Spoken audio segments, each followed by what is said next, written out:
Hello, good evening, and welcome to tonight's United View. What can we say about that today? 1-1 against the Gunners. Sometimes we go, actually, that's not a bad result. But today, I think we're all left a little bit disappointed with what happened this evening. I think my words were underwhelmed. I didn't really get that second half performance, but in mind we played so well in the first half. Well, we'll get to talking about the game in just a moment with Scott. We've got Daz on the show a bit later on, and Aidan too. But first of all, let's welcome to our regular panellists on a Sunday night. Steve, how are you doing, mate?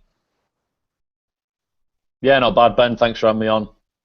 No problem at all, mate. And also on the show this evening, we've got something of a United cult legend, Terrar Fergie. He's not saying Terrar Van Hal. Pete Molyneux, how you doing, mate? I'm doing fine, thanks, Ben, and yourself?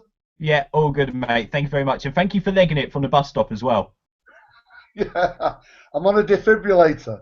Well, if it was Luke Shaw, he'd be injured. You're standing. You're doing all right. You're doing fine. Let's welcome to the show, then. Let's get straight into it. Scott, you've been upgraded from last to first this evening. How are you doing, mate? I've made it, Ben. I've hit the big time. I'm good. I'm good, mate. Thank you. Scott Twitch on Twitter. Feel free to tweet. Go in the chat box. Make sure you subscribe and get involved with tonight's show. What did you make of that this evening, Scott? First 45 minutes, I was thinking this is a good game. This is what I like to see. First 5 minutes was a bit 50-50, I thought, but for the first, well, even the first hour, really, I thought we were all over them. We're controlling the game, snuffing out any danger. I don't think they even had a shot for 60-odd minutes. But then when it was Falcao came off and Rojo came off, it was just the game just completely changed. We just let them into the game, and I think had we got a second goal near the end of the first half when we were really on top of them, I think the game would have been over because they just didn't look like they were going to create anything. And then it just changed. We took Falcao off and our pressing just sort of dropped off a little bit. Van Persie wasn't really doing much. But I think after that, it was just we just let them into the game, and I was really disappointed with the last 30 minutes. It was absolutely shambolic, really. I mean, we just looked like we were on holiday already. It was just shocking. Yeah, I mean, Steve, we'll come over to you, mate. Tonight is probably this evening, sorry, is probably the closest we got to them decent performances in that first half against Spurs, Tottenham, and Liverpool. Fellaini was quite effective. Herrera was bossed in the midfield. You know, we did look quite threatening through Young and Mata, but we couldn't get that second goal. I mean, what did you make of that? Yeah, I think Scott's bang on. It was one of them that it just felt like a bit of a dead rubber going to the game, to be honest, because there isn't much play for both sides. I know people think that we could probably push them for third, but first 5-10 minutes, like Scott said, pretty even. And I thought United actually played well, and it just seems to be we've got it nailed on against the side. I'd say the quality-ish sides in the league. That obviously they don't play like West Brom do and your Palaces and stuff. So United actually, when they get space, they can play, which we all know the results of being quality against the big sides. Obviously, United have got to learn against playing against weaker opposition, but yeah, I wouldn't say it was shocking today, but it just felt a bit disappointing to give them a goal, and then they were probably the only ones who looked like scoring after that, and really it overwhelmed Arsenal because it's the same old. They're just so predictable, and it's almost laughable just watching them turn up at Old Trafford now. It just really is.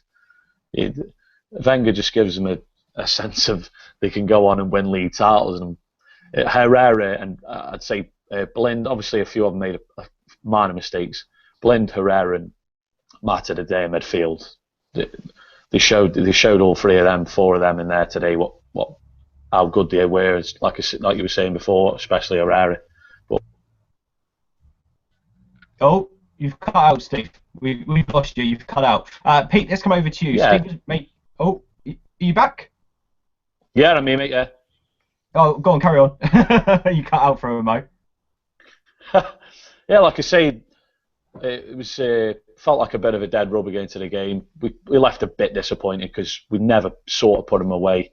Young was going down the wing. He was giving him trouble most of the game, to be fair. And it's just that final pass. He wasn't the only one. Same from midfield, and the strikers again looked a lot isolated today. But 1-1. It's not a defeat, and like I say, top four, get the season over, and let's get signing some players. Yeah, and I mean, it's not a bad result to have against a fellow top four rival, is it? We've done pretty well against the top six teams this season. Pete, Steve made a point there about the game feeling a bit like a dead rubber, you know, players feeling like they're on their holiday already. what was the atmosphere like? Did you feel in the ground that actually it was the end of the season, or did it feel like a third place Champions League battle? No, the atmosphere was good in the ground, and I think most of us were expecting and hoping for a good United display to sign off at home season, irrespective of the league placings. And I think for the first half, it promised that, although it didn't deliver that, and we were worth our lead. But I think rather than us just fading in the second half, it was more what Arsenal did. Wenger injected a bit of life into them, and they came alive a bit like they did in the second half of the FA Cup match. And they brought the game to us. And unfortunately, it seemed that we couldn't step up our game. We couldn't bring in any game changers, even with the substitutions. And so it kind of petered out, like quite a few home games I've done this season. So I thought it was disappointing. And it's the one thing he's got to change. That's Van Gaal, is this inability just to step it up into a second, third, fourth gear, even overdrive, in some of the games where we need to do that, where we've not taken a commanding lead. So it leaves us with a big question mark hanging over next season. I'm sure he knows the problems, and I'm sure he knows what he needs to do about it, but we'll just have to wait and see what he delivers. Yeah, I mean, two great views there, Scott. I mean, for you, what did you make of it? Are you really underwhelmed and disappointed with the result in the end? I really am, because I think had we won today, we know Arsenal are really bad during the run-in sometimes, where they'll get to a big game and they'll completely bottle it. And now, if we'd have beat them, we'd have been ahead of them, I think, by 2 points or 1 point, and then they'd have had to have played Sunderland on a Wednesday. So it's 3 days later they've got to play another game. And I think Sunderland fighting for their lives, I think that's not necessarily a given for them to be a win. And then if they draw that game, we'd have been level on points going into the final game of the season. And all we have to do is just make sure we beat, Hull. And then they've got, who have they got? I can't remember who they've got last game of the season. I think it's West Brom. West Brom at home, I think, yeah. West Brom at home again. So, I mean, it's not necessarily a guaranteed 3 points, because they'll go away and they'll just sit back. So, I am really disappointed that we didn't just completely put them to the sword, really, and at the first half just take the 2 goals, 3 goals we could have got, and then shut the game up, and left it on them to make sure we don't get third, as opposed to just giving them third. But I mean, that's the deficiencies with the team that you'll find, and I think that is something that Van Gaal will address sort of later on down the line in the summer, and I'm fairly sure he's probably got 6, 7, 8, 9 names in his head that he wants to get to make sure we can go through these games and really step it up when we need to. The one thing that I was a bit confused of was why we didn't bring Di Maria on. It just seemed that, I know he brought Rojo off and Falcao off because they were blowing a little bit, but and then we had to take DeGea off. But I think Falcao probably could have done another 30 minutes and sort of risked it by bringing on Di Maria and just trying something different. But again, who knows what's going to happen. But in the summer, I fully address us to start getting different players in and be able to win those games quite comfortably, because for 60 minutes they didn't touch us at all. Yeah, it is mad, isn't it? I mean, let's go to the comment box. IOL United says it should have been a dead rubber. Third was a decent chance if we had won. Hello to Paul B. Fourth is sewn up, but just need to get into the group stages now. Hello to Mohammed, who says we couldn't put the game to bed. We always slowed down. We always slow down the performance and tempo when we're leading and have possession. We took the game for granted, but I'm happy. Hello to Henry, who says LVG made his subs too quick, needed RVP gone. Hello to Andy, who talks about DeGea. We'll get to him a bit later on. Hello to Feed Kibo, who says our intensity fell in the second half. Rarely have we played 90 minutes well. Get involved with the chat box, involved with fellow Reds around the world. Have a chat with them, and also we'll air your views on the show. You can also tweet us at United View. Actually, we'd love your opinions on this. Steve, we'll come over to you. A lot of question marks on the substitutions today. Of course, the DeGea injury sort of forced Louis van Gaal's hand, making that extra sub. But he was quick to bring Rojo off, and he was also quick to bring Falcao off. What did you make of the subs today? Do you think they were all granted? Should we be looking into them? I'd say the Falcao one was. Falcao, the one thing I'll start off with, I've no idea what professional footballers are doing today with their boots, because I was sick to death of watching them fall over time and time again. And Sanchez, after about 5 minutes, changed his boots. He was the only one who thought, well, I'll tell you what, I think I need longer studs because I can't stand up. United players weren't doing it. Falcao was just probably as guilty as anyone. No one wants him to succeed more than me. But I think in the second half, there was one where the ball's in the air and Mertesacker and Falcao didn't even challenge him. And I think Van Gaal sort of looked, because Van Persie was warming up for a spell, and he's just thought, right, I'm going to have to Van Persie up, and he's going to have to at least put a bit of pressure on Mertesacker, which Van Persie did when he come on. He'd at least challenged for the ball and probably won a couple. But yeah, it was like you say, you can't do anything when your goalkeeper comes off. I mean, it took Valdez about 20 minutes, it seemed, find some gloves. So he wanted warming up or nothing. It took ages. Yeah, don't know why Rojo come off. I thought after Smalling, I thought he was probably our better performer, centre back wise. I don't need to say anything on Phil Jones. I thought Rocco sniffed out danger pretty well all game, and I was a bit disappointed to come off. But obviously, if he's injured, you can't do anything. But yeah, I think Scott said there we were robbed of bringing Di Maria off. Bringing him on. Sorry, had De Gea stayed on the pitch. But I don't think I was baffled by him. No. I was going to say, it's quite funny. You're talking about the player slipping over. You're missing the point, mate, of that. It was in tribute to Steven Gerrard. I mean, we couldn't say goodbye to him and applaud him the other day, so we decided to all slip on the pitch. That's what it was all about. Come on, Steve, you should know that more than anyone. It was all over Old Trafford. I can't believe we didn't applaud him in the 8th minute as well, just as a tribute. It's just, world's gone mad, eh, Pete? World's gone mad. On today's game, what did you make of our defensive pairing? They were really troubled. I mean, Arsenal didn't have a shot on goal, did they, in the first half? But what did you make of Jones and Smalling? I thought they played well together in the first half, and Rocco particularly. He covered very well and intercepted a few good, dangerous thrusts that Arsenal made. But Arsenal didn't offer much in the first half, I felt. It did seem like they had the cup final on their minds, I thought. No, I thought the defence was okay today. And Smalling as captain looked in command most of the time. But they weren't really stretched by Arsenal for the first half. But in the second, when they were, those frailties came back again. And that nervousness when we try and pass it along the back.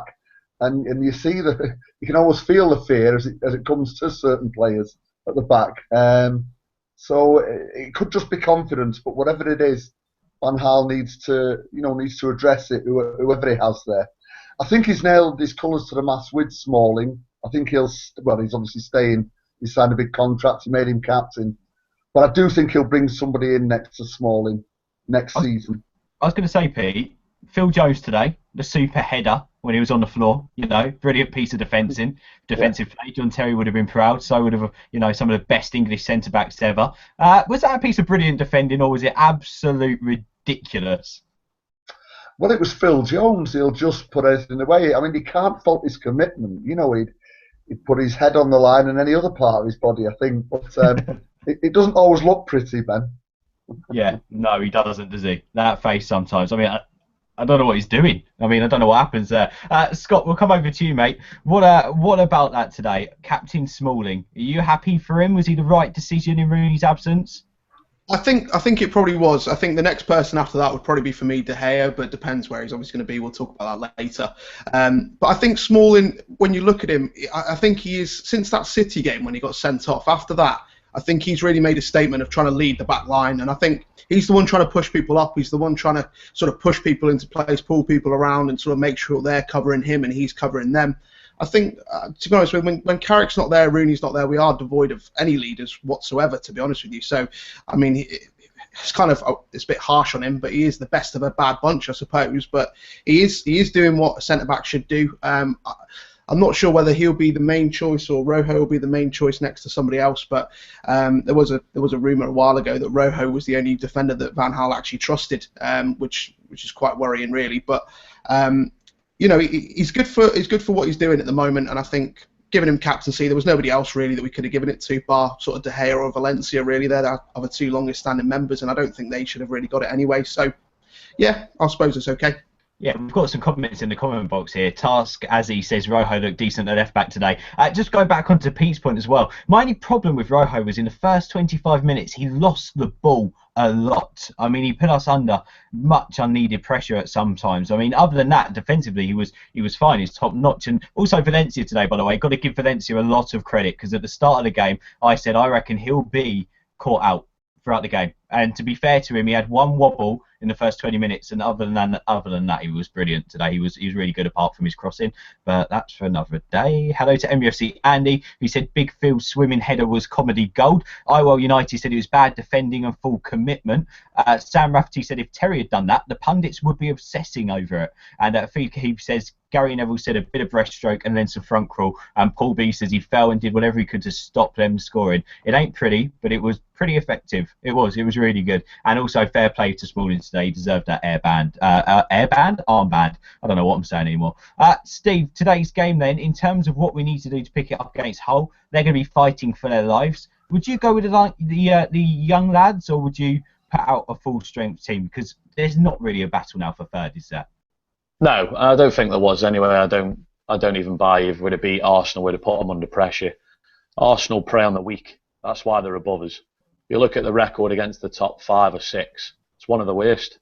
That's all of Arsenal have been for years. They prey on the weak. Like you say, what can United do next week? I honestly, I think I probably would make some changes. I'd like to see probably Wilson play up top. Think he needs me. I'd start Angel Di Maria. To be honest, there ain't that actual many changes I could probably start.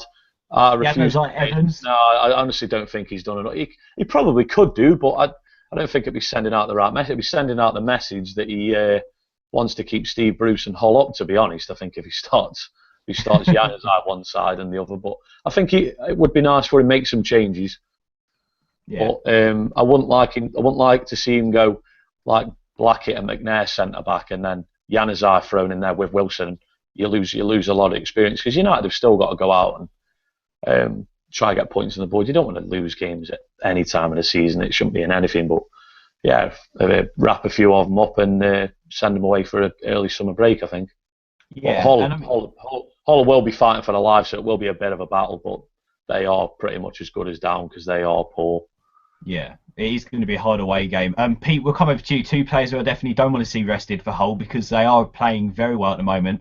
Herrera and Young both had brilliant games today. Who would you name your man of the match today? Man of the match, I think Young had shade it. Because of his inventiveness, his attacking play. He always looked a danger. Kind of got you excited a bit. But closely followed by Herrera. And like you say, Valencia. I thought Valencia had a real good game. And it's a pity nobody was on the end of some of those crosses. So Young, I'd give it to Ashley Young. And I think he's probably, after De Gea, been one of the best players this season. Who would have thought we'd be saying that as well? I mean, what a transformation. What a transformation. Scott, does today also show, with also De Gea making a couple of good saves, how brilliant our couple of Spaniards have been, plus, of course, Juan Mata's form as well? Absolutely, yeah. I mean, Juan Mata and Herrera, I think, besides De Gea, well, like I said before, my 2 favourite players. I think when those 2 are playing close together, we do reap the benefits of it. We keep the ball a lot better as well. I really wish Carrick was back, to be honest with you, because I think that game would have been an absolute walking. It would have walked it easily, because he's just so good, Carrick. But Blind played well today. Herrera played well. I can't really fault many players. I just think the whole the attitude in the second half was just really disappointing, when we could have easily won that game. But yeah, Herrera, Mata, De Gea, they're all terrific players, and I just hope we keep all of them, to be honest with you. And just quickly, we'll end on this because it's probably the most debatable point of the game today. Theo Walcott's goal. Of course, Tyler Blackett had just come on. It looked like he laid off a bit of Walcott in my eyes. He shouldn't have done that. He should have got tighter from the start. I don't know why he stayed that far off. But also, Valdez went down early. If you had to pick a culprit for that goal, what would you say? Blackett, 100%. I think Valdez. He went down early because he saw people coming into the box. He saw runners coming in, so he made the right decision. You can't account for a defender sticking out a lazy leg. It's the biggest sin in the game, I think. He should have closed him down. Blackett's fault. Was it a lazy leg, Steve, or was it bad decision making from the keeper? Inexperience from the left back, centre back. That's all it is. Tyler Blackett's a kid. Now I think we're trying to think what game it was. Didn't we lose to Southampton? I think early January, and Blackett was on the line, and everyone was slagging him off there. You know what I mean? It's always got to be a culprit. I mean, it's took a deflection and gone over the goalkeeper.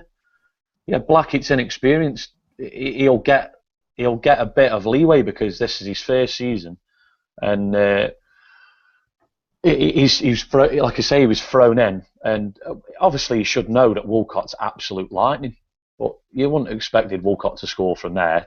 But a goal against West Brom 2 weeks ago, fortunate again. That's just been a little bit unlucky with goals, but no, yeah. I wouldn't be slagging Blackett off too much for that. To be fair, neither Valdez, like I say, you're thrown on, and it was just unfortunate. It says a lot, doesn't it? 4 points like I said, from the last 3 games. He's a kid, isn't he? You know what I mean? Yeah. No, I was going to say, mate, it says a lot, doesn't it? 4 points from our last 3 games, and all 3 of the goals have been deflected. All 3 of the goals we've conceded have been deflected, which is absolutely mad. Pete, would you agree with those points? Blackett more than Valdez, or? Yeah, I've not had the benefit because they had no replays on the bus. I only saw it live once, and I thought it was a wee bit of good play by Walcott and slightly unlucky with the deflection. Nobody around us at the ground, including myself, saw that Blackett was too much at fault. I'd have to see it again on the telly. And it just got the slight deflection. I think it would have gone wide otherwise. And they nicked it. But I say again, they were coming forward every time in numbers, Arsenal, for that last 20 minutes. So it could have been any raid like that. They could have done it. Now, I'll put it down to Walcott's skill, and but pending a replay on the TV on Match Day later. Yeah, time out, please. Pete's going to go to the bigger screen. Hello to Mikey, who says Blackett cost us a win today. Iwell says it's Louis van Gaal's fault for making the sub in the first place. William says Valdez is shite. There we go. That's a nice use of the shite. Hello to Sam. He says, well said, Steve. Hello to Paul. Says deflections could go anywhere. Go to him earlier. He's just starting out. And to be fair, great points. Scott, some brilliant points from you as well. Where can people find you on Twitter and carry on the conversation with you? It's just at Scott Tridge. I'm there all the time, so feel free to abuse me or join in and thank me for my comments. I'm there all the time. Feel free to abuse me or message me. Just message me! At Scott Tridge. He's great to have on the show, and he put some great points online as well. Check out his Twitter. It'll be on @TheUnitedView later. Let's go over to a new guy on our panel now. He's done a lot for Stretty News, so we're happy to have him as part of the team for the next season, and also, of course, tonight on the show. Daz, how are you doing, mate? I'm good, thank you, mate. Thank you for coming on as well. Of course, busy day today. We've given you the lovely topics to make your United View debut on De Gea and Falcao. Was it their final game today? What did you make of it? Well, Falcao started waving, so I think it's very similar signs to when Tevez left. Again, when he went off, he didn't look too happy about going off and give a little wave, so I think that's his final game, if I'm being honest. With De Gea, I don't know. He's playing it pretty close to his heart, and he's not giving anything away. And we'll just see in the coming weeks, coming days. But I think 90%. I think a lot of United fans are 90% certain he's going. Yeah, I mean, he looks quite dejected when he had to walk off, didn't he? Even though you shouldn't really look into that. He also did pick up an injury, so he might be in pain. Steve, do you worry that you've seen the last of De Gea today at Old Trafford? Yeah, I think a lot do, and it's one of them because you see on social media that everyone, well, why does he want to go? And then the slating his wife, he's under the thumb. They're just coming up with anything. Listen, if the kid wants to move, he wants to move. It's as simple as that. I think the only thing I'd be a bit disappointed with is probably the final fee, to be fair, because if you look at Suarez with Liverpool, he signed a contract 6 months before he left. We signed a big deal, and I think the whole world knew he was going to go in the summer, whether it to be Barcelona or Real Madrid. It ended up being Barcelona. But obviously, you look at the fee they got for him. De Gea, for me, is worth, ever since Fergie's gone, like I say, I think he's the only player to show up in the 2 years. The rest have been bang average to awful. Now, on a consistent basis, whereas De Gea has just been absolutely outrageous. And like I say, I think we're not going to get the market value. I think if Ed Woodward gets 25 to 30 million, I think he's done well. And that's the only disappointing thing. Obviously, nobody wants to see him go because we struggled after Schmeichel went. We were having to see the clown Fabian Barthez Mark Bosnich, Tim Howard.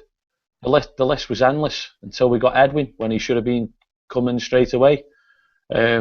Obviously, it took David De Gea 18 months, 2 years to get sorted, and he's been class for us. But yeah, I think I'm resigned to losing him now.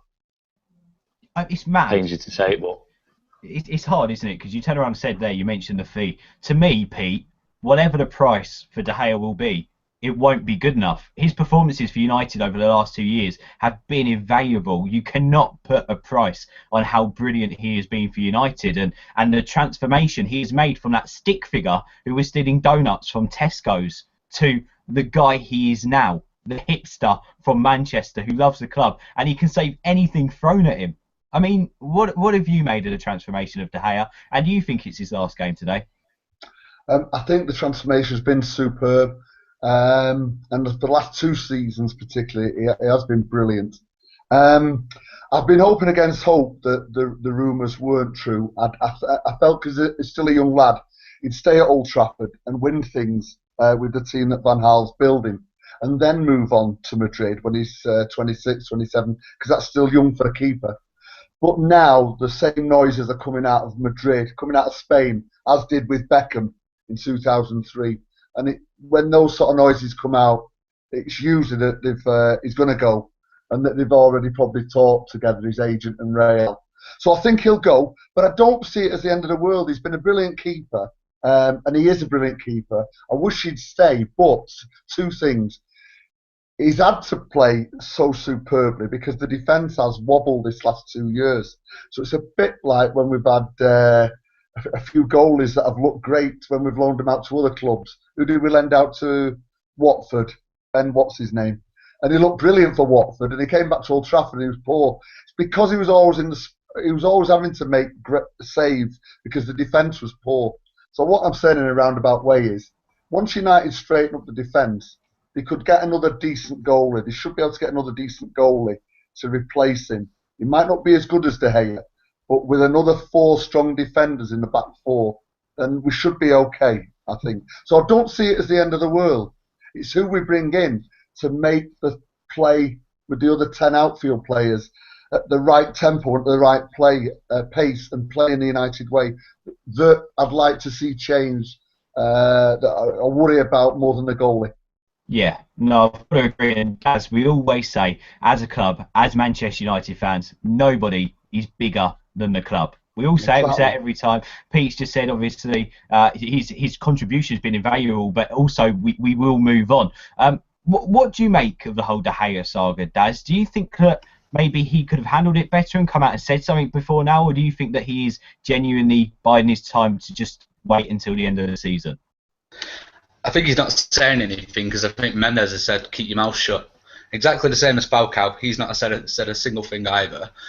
So he's clever in what he's doing. The only thing with De Gea, I'm sick of being that stepping stone club. I want people to play for us. If De Gea wants to go to Madrid and he doesn't want to play for us, then let him go. I mean, we'll all give him a round of applause and the respect he deserves. But I want people who are going to want to play for us. I want us to be that big club, not I'm going to go to United for a couple of seasons and then go to a Real Madrid or Barcelona. We used to be that club, and I want to be back to that place again.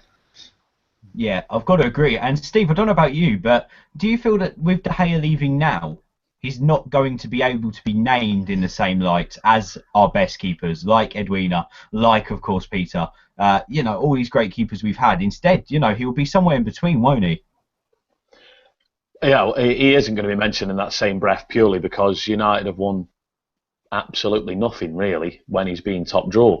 Where Schmeichel was winning Champions Leagues, Van der Sar was doing miracles in goal as well. Yeah, they had good. Pete brought up a good point. They had good sides around them. Well, going back on Daz's point there, it's one of them because in the summer we had Real Madrid and that stupid Champions Trophy thing out in the States, and you saw that it was about 100,000 people, and it was just a sea of red, and you just thought, this is the appeal that Man United have got, and Real Madrid are a massive, massive club. Let's not hide that. They are the biggest side in the world, and you thought, like, United are toe-to-toe with these in terms of support, even though obviously they were Champions League winners. And like Daz is saying there, it just seems to be that Real Madrid are that club. And I get why, don't get me wrong, I've been to Madrid. I get why players want to go. The city's fantastic, the stadium's unbelievable, and the club's got an allure exactly like Manchester United has. But we can't sell Beckham, Ronaldo, and De Gea and claim to be the biggest club in the world. I'm sorry, it just can't happen, because De Gea is, after Manuel Neuer, the best goalkeeper in the world. Yeah, it's frustrating, isn't it? And he's leaving at 24 years old. Cristiano Ronaldo, I believe, was 24 years old. Beckham was 27. He still had good years left at him at Man United. But Fergie obviously had bad taste and signed a kid called Cristiano Ronaldo. I have no idea why he did it, but you get what I'm trying to say. That's the only disappointing thing. And I don't mind a player obviously wanting to go back home, but I think when we signed him now 4 years ago, for me, just a bit too soon. And it's a shame because I think with De Gea going, I think it probably could cost Man United a challenge next season, because it's another position to fill, and an important position. But yeah, it would have been nice to him to mention with Van der Sar and Schmeichel, but he'll be remembered for being class post Fergie, but no, not in their breath, which is a shame, really. And as you said, only 24. The sad thing is he had the potential to be as good as them, named in the same vein as them. I mean, Helen says De Gea has no loyalty. She's very disappointed. Again, we're going into slagging play. Listen, David De Gea, like a lot of players, could have fucked off after with the Moyes. He could have just said, you know what, a year without the Champions League, I could go. It's simple. You know what I mean? And to say he's got no loyalty now, it's a joke. Yeah, it's disappointing that Man United have run down his contract, but you can't start turning on a player now that I believe United would have probably finished probably the bottom half of the table last season, as he was pulling up trees. Same this season. He's been a best player again this season without a shadow of a doubt. You can't keep turning on players because they want to leave. I think Daz brought up a great point. He's keeping quiet because you don't want to rule out a return. It might not work out in Madrid. It doesn't. Same with Ronaldo. I'd bite your hand off for him back. You want to remain respectful, because I tell you what, if 4 or 5 years time and he's 28, 29, he's going, I've done my time. I'd love to go back to Manchester United. He'd be coming back, and a lot of people will be going, well, you know what I mean, where's the loyalty in that? But you can't. I don't like when fans turn on players just because they want to go. He's doing it the right way. It's wrong, that, mate. It is wrong. I was going to say, you're right in what you're saying as well. He grew up a Madrid fan. He's born and bred Madrid. He has a girlfriend, of course. He lives in Madrid. He's a massive Spanish pop star. His family's all Spanish. I mean, you've got to remember, he's not a little English child growing up in Manchester. You know, the biggest club out there is Madrid. You grow up, born, bred Madrid. And I know this as well because my sister lives in Almeria. And it's either Madrid or Barca. They don't support Almeria out there, or Almeria, whatever you want to call it. Like, they don't support their local club. They support Madrid or Barca and then go to the games there. I mean, you look today at the Atletico Barca game, right? I don't know if any of you saw it. You look at the crowd, right, and it was full to the brim. There was the littlest travelling section with Barcelona fans, and they didn't full. Their travel section wasn't filled at all. But when they panned around the stadium, every other shirt was a Barcelona shirt. Every other person in that crowd was watching a Barcelona shirt. It is as well. It's the same bend of the fans that go, well, I'm sick to death of signing Spanish players if they just end up going back to Spain. I'm sorry, but Manchester United's the pinnacle in England. We pinched Wayne Rooney from Everton at, 18 years old? We did with Rio Ferdinand. Man United are, for me, still the pinnacle of footballers in this country. United be picking up English lads from academies. It works like that in your own country. Of course he's going to have affinity to go back to Real Madrid. He ain't leaving us for PSG. He isn't going off to Russia. He's going look at Luke Shaw just quickly. He was a Chelsea fan and he chose United. It's the pinnacle. It's the pinnacle to play in this country. You can't say, I'm not going to sign a Spanish player and he goes back home, when we do the same in this country. It's brainless. It is absolutely brainless. It is true, and there's still people hoping. Ollie Clark says, hope De Gea stays. Best keeper at the moment. He has a terrific future ahead of him. Good luck, I say, to whether he goes or stays. Hello to MUFC Andy, who says, if Madrid offer 15 million, we should keep him for the final year. Give time to get a new keeper. The only thing I would say is I want players to play for United. If he wants to go, let's take a fee. 15 million won't be enough, and I don't think he'd ever go for 15 million. I mean, imagine if Neuer was on the last year of his contract. Do you think he'll go for 15 million? These two keepers are in the same bracket at the moment. There's no way. Paul B says, De Gea is a Madrid boy, born and raised. His woman's in Madrid. Can't blame him for wanting to live back in his home city. Not a big fee, but 30 million will do. Or maybe a deal with Bale, some people are saying. Hello to Matt, who says, why would anyone want to leave United to Madrid? Some of the most awful fans in the world. Yeah, we all know that with Bale, don't we? I mean, if he was at Old Trafford, he would be so much more expected, Gareth Bale. And some of you giving some suggestions on who we should get.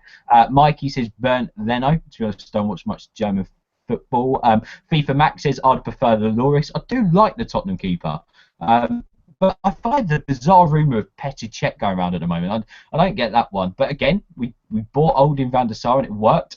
And Cech's been there and done that. But however, De Gea has tweeted, this evening, saying thank you very much for your support. You're unbelievable. I hope the injury is not too serious. And there's a picture of him celebrating a United win.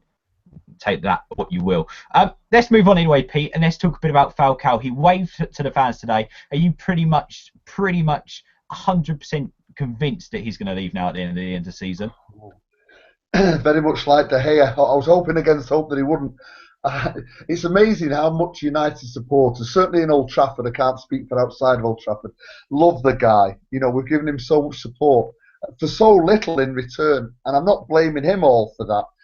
So somehow the ball just never gets near enough to him often enough.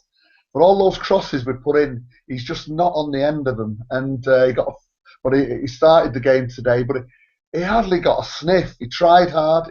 He fell over quite a bit, as Steve said, and I can't see them keeping him now. If I had to stick my neck out and say De Gea's going and Falcao's going, yeah, I think I can't see what would change next season unless Van Gaal is going to buy wingers and we're going to rattle in the crosses like we did with Beckham to Van Nistelrooy, but. It looks so off the pace and so far from scoring. I just can't see a way back. And yet I love the guy. Yeah, I love the guy too. And I think Old Trafford summed up pretty much all of our emotions today. The atmosphere for when he came off was incredible, absolutely incredible. Yeah. Just his wife. It was sad to see, wasn't it? Because he looked up, he was clapping, he wasn't sure what to do, was he? And then as soon as he heard the big roar, he had to say goodbye, didn't he? I had to have the moment to say goodbye. I mean, I think he is as thankful as anyone for the support. Because it was the last home game as well. I think players were kind of saying goodbye anyway. I think all the players wanted to thank the fans for the support this season because they have been very patient, and United supporters are classy in the main, and I think the players appreciate that. But it did have a look of Tevez's Terrar and a few others. But if he does go, I wish him luck because I think he really has tried. It's not been for the want of effort, but it's just not worked out for him. And I think he will go on and score goals elsewhere once he gets 100% fit. Yeah, no, I've got to agree. Daz, do you think Falcao's always going to be a what if? What if it had actually worked? Or do you think it's more, well, actually we tried and it didn't? I think it's one of them. I mean, like Pete was saying, we've been extremely patient with him. We chant his name every game. We want to see him do well. It's Radamel Falcao. We all know what he's capable of. When he flew into Manchester, all the City fans were pretty excited. When he turned up at our training base in Carrington, we were all pretty excited. So we all know what the guy can bring, and it's just not worked for him. Whether the service hasn't been there for him, because we've seen it with Van Persie, he's not done much better. So I think it will be what if, and it's a lot of I see people comparing him with Diego Forlan and stuff like. I mean, he scored a couple of good goals. He scored against Everton, scored a crucial goal against Villa, and it's one of them. It definitely is what if. Do you reckon these two players know whether they're coming or going for next season, Daz? What do you reckon? Do you reckon they know, or do you reckon it's still up in the air, which is why nothing has been said? I think they've both got one of the world's biggest agents. They've got Mendes as both their agents, so he's a very smart guy. He knows exactly what he's doing. Whether it's been confirmed, we don't know, or whether they're holding out to say, look, don't say anything. The deal's not completely done. I might be able to get you a better deal or whatnot. Who knows? I'm sure we'll find out in the coming weeks. Right, okay. And Steve, yes or no? We'll come to you first. Just a yes or no. Do you think we have seen Gea and Falcao's final games at Old Trafford? Yeah. Yeah. What about you, Pete? Yeah, if I was pushed, yes. In a United shirt, anyway. Yeah, and well, please don't say we do get Madrid next season. What about you, Daz? What do you reckon? Yes or no? Have we seen their final games at Old Trafford? I think we have, yeah. It's just a shame, isn't it? Because obviously two massive players, two massive reputations, two players who we've been so excited about as well. And who knows, within a few weeks it might be confirmed that they're leaving the club. But of course, people come and go. I think the only thing that's going to keep De Gea there is obviously his friendship with Mata and Herrera. I think we've got a good bond in our dressing room. I'm not sure what that's going to be like at Madrid, whether that'll put him off. But his family's there, so won't blame him for going if he did. Yeah, come on, Herrera. You have been our signing of the season, Herrera. Matter you as the signing of the Moyes reign. Come on, do us a favour. Have a word. Spike his drink. Make sure he can't make the plane to Madrid. Do something anyway. Daz, thank you for coming on, mate. Some brilliant views tonight. Where can people go and catch you online? Just at Daz Chad. Brilliant, mate. Thank you for coming on. We look forward to hearing more from you in in a few weeks, hopefully, in next season. Let's come over to you, Aidan. Yeah, at Melvin7 is with us. How are you doing, mate? Yeah, I'm good. Just been waiting patiently for my chance, apart from that little short input on Steve's behalf. Yeah. I mean, what is it like? Because obviously we've changed the format of the show. As someone obviously who talks all the time, which is myself, Steve talks all the time. I can imagine Steve, by the way, if he had to wait until the end of the show, he would literally be sat there biting his nails, trying not to shout stuff out. Is it difficult not to jump in on different talking points? Yeah, it definitely is, like, because you just want to, you want to either agree or you want to get your little 2 pence in. But yeah, I mean, there's been some fantastic views, so I didn't really have to say anything. I'll be honest. There wasn't much I didn't disagree with. Put it that way. Amazing. Sorry, I've said that wrong, but you know what I mean. I've got to quickly give a shout out, by the way. I haven't thought about this. FIFA Max just posted in the comment box, and I am seeing some of your comments, even though I'm not shouting them out all the time. He mentioned, what about Fraser Forster next season? That could be a shout. But let's not talk about the goalkeeper situation. We'll come back to that. Let's talk about our season a little bit. So today, draw and Liverpool losing, Aidan, means that, of course, top 4 is wrapped up. Last week we talked about whether that means it's been a successful season or not. But let's talk about whether we're happy with that. Are you happy with 4th from this season? Of course I am. I mean, we were 7th last season and we knew we needed Champions League football. We've got this Adidas deal kicking in, so we've got a lot of money. Forbes list confirmed we're the 3rd richest club, and next season with this Adidas deal we'll probably be the richest. So it was vital we got Champions League. However, I'm not happy with staying 4th. I don't want to be in Arsenal where, you've been cemented in that place for so long, for 10 years, 3rd or 4th. No, there's no chance, all right? We have to at least get a title push. If we're not going to win the title, we need to be there or thereabouts, like 2 weeks before the end. We don't want to have another Chelsea this season where it's done a month before the season finishes. We definitely need to push on, and we also need to challenge in all the other cups. And I'm fully behind Louis van Gaal. He's proved it this season. He's a big game manager. Best record against anyone in the top 6 this season. Sounds a bit familiar. Jose Mourinho did that last season for Chelsea, and look where they are now. And that's why when we do play in the Champions League, obviously we've got a qualifier, so we'll have to get through that. But I'm confident because he's a big game manager. He knows how to beat the big teams. It's just the smaller teams which seem to unhinge us when they sit 10 men behind the ball. So if we can iron that out with a few more signings, then yeah, certainly we can push for the title. But I'm happy with 4th this season, definitely. Yeah, and I mean, Steve, Louis van Gaal said we shouldn't be celebrating 4th. I know you went on a piss up with our new friends at Stretty News TV last night. Was you celebrating 4th, or was it just to get together? No, it isn't. Listen, Arsenal do it. Arsenal get a parade. They'll have the bus out with the top 4 trophy. There's jokes every season. This comparing Man United to Arsenal, again, you say brainless and morons. Arsenal went from invincibles to top 4 for the last 11 years.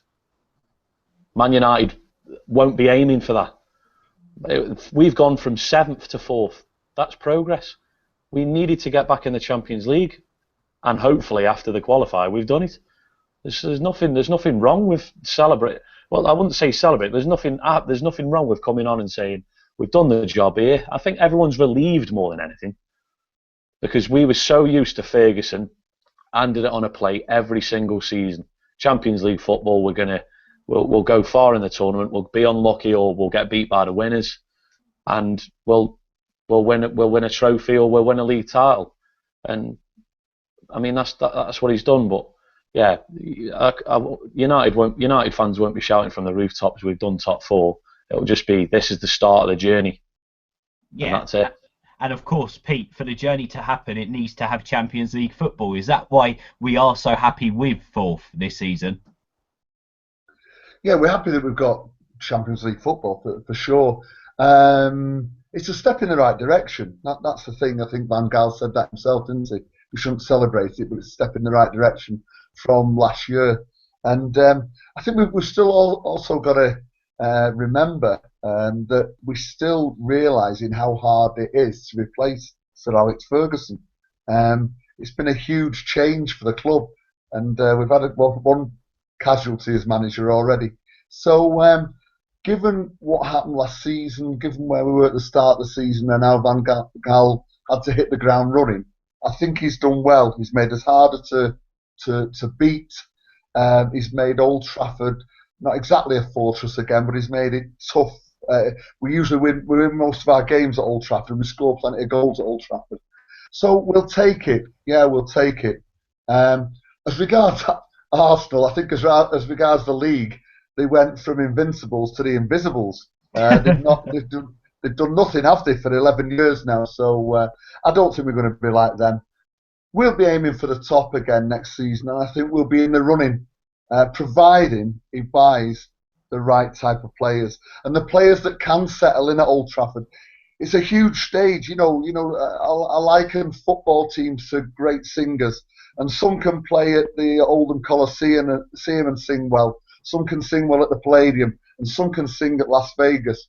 We want players who can sing at Las Vegas, and it's for Van Gaal to get them in and knit them together, or make the ones that are there into that team. Well, I was going to say, Pete, who knows? Di Maria and Gareth Bale might be singing together in Las Vegas next season, eh? Yeah. Well, guys, I want you to have a quick think, Aidan, Pete, and Steve, and I'm going to throw this one to you guys out there as well. Let's get you more involved with the show tonight.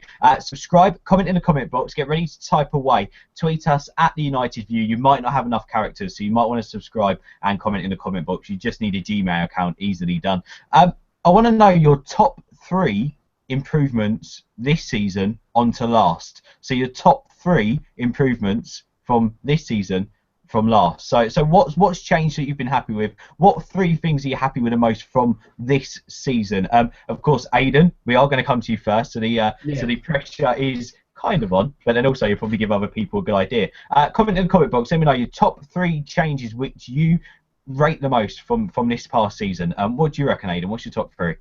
Well, I'm going to go for 3 players, to be honest. I'm going to go for Chris Smalling, first of all. I think he's come on leaps and bounds, all right. He definitely does look like a leader in that defence, and he's been very solid ever since his sending off City. So he's number 3.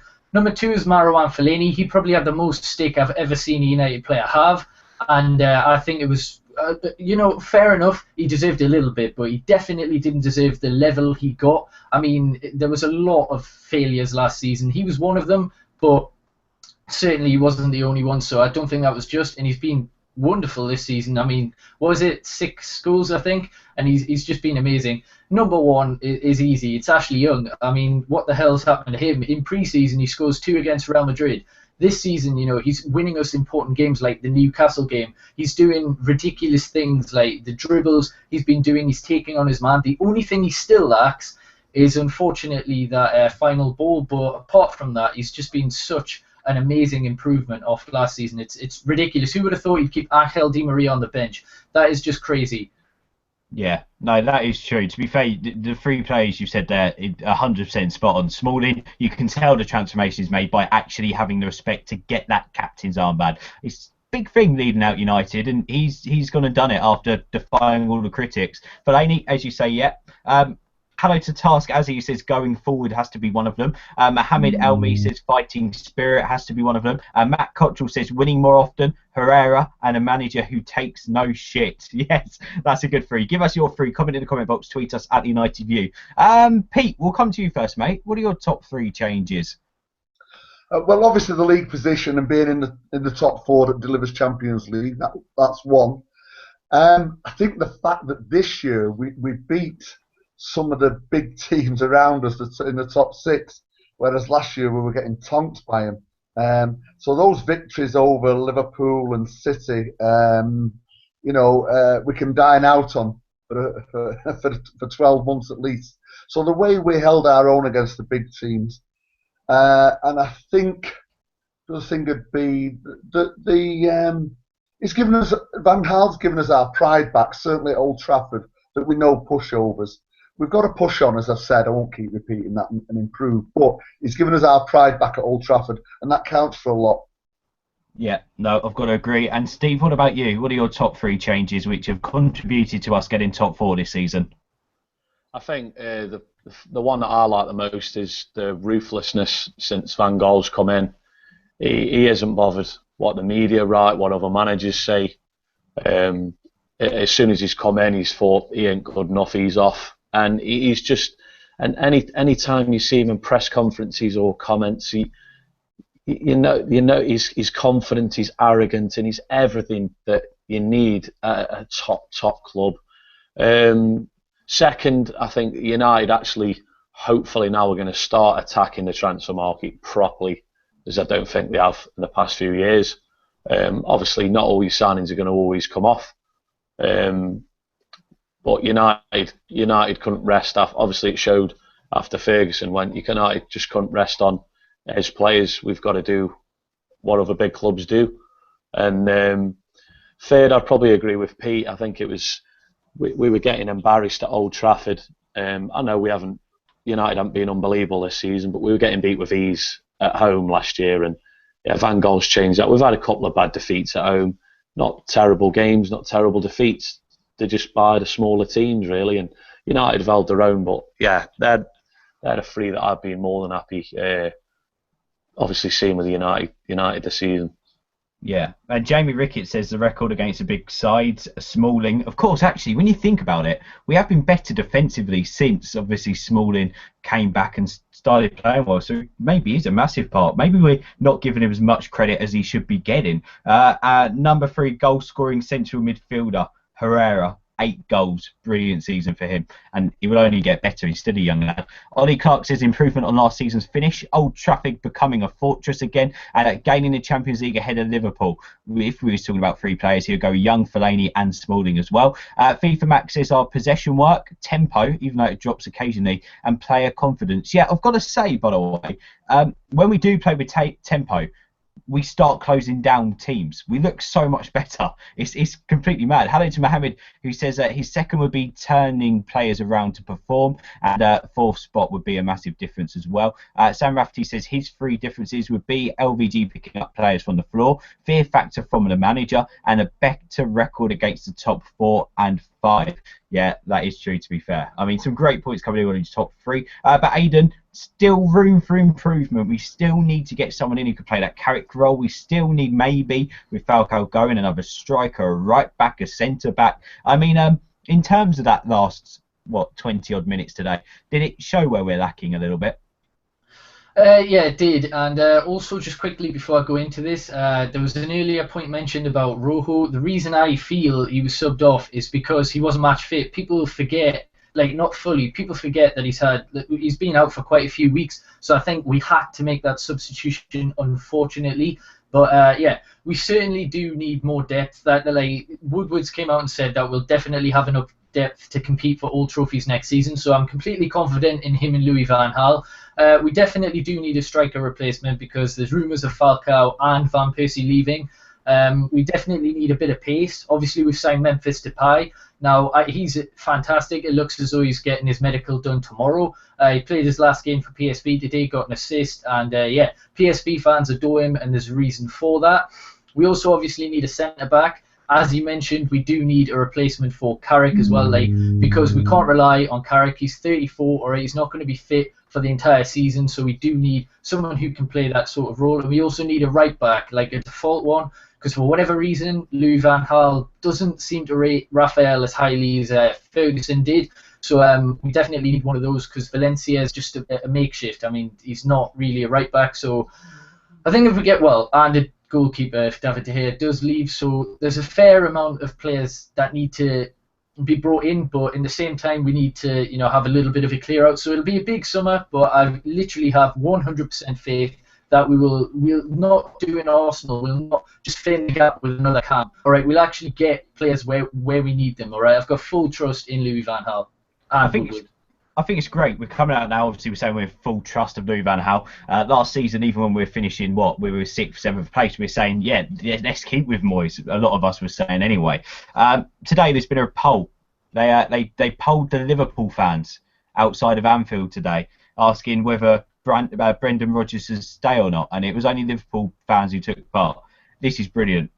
39% said Rodgers must stay. 61% said Rodgers must go. I mean, it's just typical Scousers, isn't it? Anyway, we're not here to talk about the Scousers, Pete. We've just talked about where we could improve the side. Let's speak to you, mate. Where do you want positions, new players in new positions? One at the back, a real commanding centre-half of the ilk that we've had in the past, like Stam or Ronnie Johnson or a Bruce or a Vidic. Then a commanding midfield player. I think we've got the silky skills in midfield with Herrera and Mata and a couple of others, but we need that steel to go with the silk. And personally, I don't think we've had it since Roy Keane went. So there's somebody there that can really, really command the game from the centre. And then when you scratch your head about the attack this season, it has been disappointing. So somebody who can stick the ball in the net. So really, that's the spine of the team, isn't it? Especially if we've got to get a new goalie in. I think we'll get a new goalie in on the cheap, Ben. And I might just take you to task about Peter Cech. I think he'd be a good signing. I think a renewed lease of life, only 32. I could swallow my pride and take him and spend the money on the 3 outfield players I've just mentioned. Yeah. Not players, but positions, Yeah, he will be on the cheap as well, and it won't cost too much. Steve, would you echo that? Yeah, positions-wise, everyone's got them bang on. Strikers, I'm not convinced United need to go out and buy a shed load of strikers. I think it'd be a massive mistake to let Van Persie go. Throughout Europe, I'm Lewandowski and probably Benzema aside. I'm not sold on strikers throughout Europe, to be honest. They're probably looking at Premier League.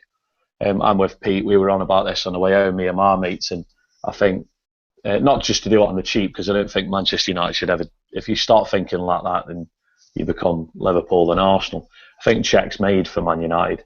I assume he's got a year left on his contract, probably 10 to 15 million quid. Can come in straight away, knows the league. And the guy's got every attribute. He is a top goalkeeper, and he will not be sitting on Chelsea's bench next season. I think he'd be perfect for Man United. Don't get me wrong, there's great goalkeepers out there. People talk about the boy in Germany. Don't watch any German football, so I can't really comment. Probably he's good on FIFA. People go after Lloris. I don't fancy spending 35 million quid on the last day of the season and line Levy's pockets. It'd be a waste of a time for me. I think he's a good goalkeeper. I don't think he'd be that much of an improvement on David De Gea. Fraser Forster, no. Like I say, I don't think there's that. I think Begovic would be a bit of a shout, but he's been pretty bang average for Stoke this season. I think Cech for me. Cech I'd go for. Like the lads are saying there, right back, centre back, midfielder, probably could do with probably 2. And hopefully United, I think there's 6 positions there, I think. And 3 or 4 of them have got to be world class for United to challenge. That's why I say if De Gea goes, I think it's 1 position too many. That's what I fear. It's 1 position too many to stop United challenging next season. I hope I'm wrong, of course, we all are, but I think it might just be 1 too many. I think it's quite interesting what you're saying there about Petr Cech. Also, what goes in his favour is his Premier League experience as well, and the fact that he was also a leader and he's won everything with Chelsea. Plus, well, that's it. how much That's it. would Man. be? Yeah, I'm not age with goalkeepers. It makes you laugh. Nah, it doesn't matter. They're making it sound like he's a striker. Listen, No, we signed Sarr. I believe he was 35. Was he not 36? I thought he was No, 36. I don't think it was that. I think it was 34 or 35. I forgot what game I watched, but like Van der Sar, I think it was last year, he played like some sort of charity match. He was still getting around the goal, like making ridiculous saves. Top draw. Like, Stam does. I'd have Stam in. I'd get Stam back in. And by the way, can I quickly say, talking about Edwin van der Sar, he'll be playing at the Legends game this summer at Old Trafford, and you can win 2 tickets to be. You can tell I do radio, can't you? You can win 2 tickets to be there. Just head over to Stretty News TV. Of course, we'll be merging on Sunday, next Sunday. This is our second to last United View. So make sure you go over to Stretty News TV, you subscribe, and you enter our competition to win 2 tickets to the Legends game. The links will be up after the show in the description, and also there'll be a thing on the video as well. Aidan, thank you very much for coming on, mate. Where can people find more from you? YouTube at Melvin7, as well as Twitter at Melvin7 again. I upload daily FIFA content, but I also do a lot of Manchester United content, the usual stuff, previews, after match thoughts, match reactions, etc. Just quickly for Steve, is Burnt Leno any good on FIFA? What? Sorry? I said just quickly for Steve, is Burnt Leno any good on FIFA? He's okay, but I've subscribed to the Bundesliga YouTube channel, and I've watched a couple of Leverkusen games, not a lot. He seems pretty solid, but yeah, obviously I don't know an awful lot about him. No. Right, there we go. There you go. I thought I'd try for you, Steve. Maybe we'll try and get a game with him later on.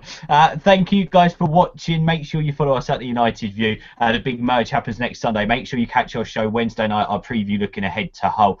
Loads of exciting stuff happening over next week on the United View. Pete, thank you for coming on, mate. Where can people hear more from you? It's been a pleasure. Thanks, Ben. Just simply on Twitter at Pete Molyneux. Yeah, a legend, an absolute legend. And Steve, I know you love coming on the show when Pete's on as well. Where can people find you? Mine's the usual at SGCW7. I echo your words, mate, with a major. Because I had the pleasure of meeting a lot of them last night, and the boys are ambitious, and they got some plans for next season. It's everyone's buzzing for it, to be honest. So yeah. Yeah, people might just look at it as 2 YouTube channels coming together, but actually there's quite a lot happening behind the scenes for this. There's quite, trust me, it's like having 2 jobs taken on this and all. But it's going to be part of Fun and Games. It's going to be brilliant. Make sure you subscribe to Stretty News TV. All the links go out later on. Thank you for watching. Catch our previous show out looking ahead a Hull with Tom Doyle or Aidan on Wednesday night at 10 o'clock. Make sure you subscribe to this channel for now. Until then, thanks for watching. Bye.